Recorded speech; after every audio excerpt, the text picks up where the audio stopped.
కూటమి ప్రభుత్వానికి పోయే కాలం వచ్చింది. అందుకే దుర్గమ్మ గుడికి కరెంటు తీసేశారు. కోట్లాది మంది పూజించే అమ్మవారి దేవాలయానికి 3 కోట్ల విద్యుత్ బిల్లును మాఫీ చేయలేరా? బాలకృష్ణ అల్లుడు 18 కోట్లు బిల్లు కట్టకపోయినా కరెంటు కట్ చేయరు.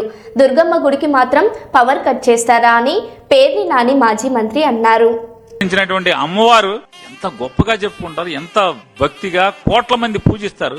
అమ్మవారి గుడి కరెంట్ ఆపటమా? బిల్లు కట్టలేదా? బాలకృష్ణ గారు అల్లుడేమో 18 కోట్లు కట్టపోయినా కరెంట్ తీరు. అమ్మవారు 3 కోట్లు కట్టలేదంట.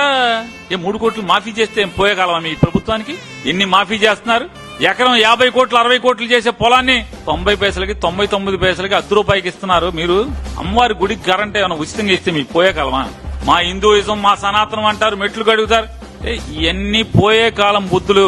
పోయే కాలం వచ్చినప్పుడు ఇలాంటివే జరుగుతూ ఉంటాయి ఖచ్చితంగా. ఇవన్నీ తార్కాణాలు. ఈ ప్రభుత్వం పోయే కాలం వచ్చిందనకి మందడం రాముడి గారి మరణం గాని, లేదా అమ్మవారి గుడిలో ఈ అపచారం గాని, కరెంటు తీసేయటం గాని, లేదా తిరుపతి కొండ మీద భక్తులు మరణించడం, తోపులాట్లో మరణించడం గాని, ఖచ్చితంగా ఇవన్నీ కూడా ఈ ప్రభుత్వానికి పోయే కాలం వచ్చిందనకి తార్కాణాలుగా అర్థమవుతుంది మనకి.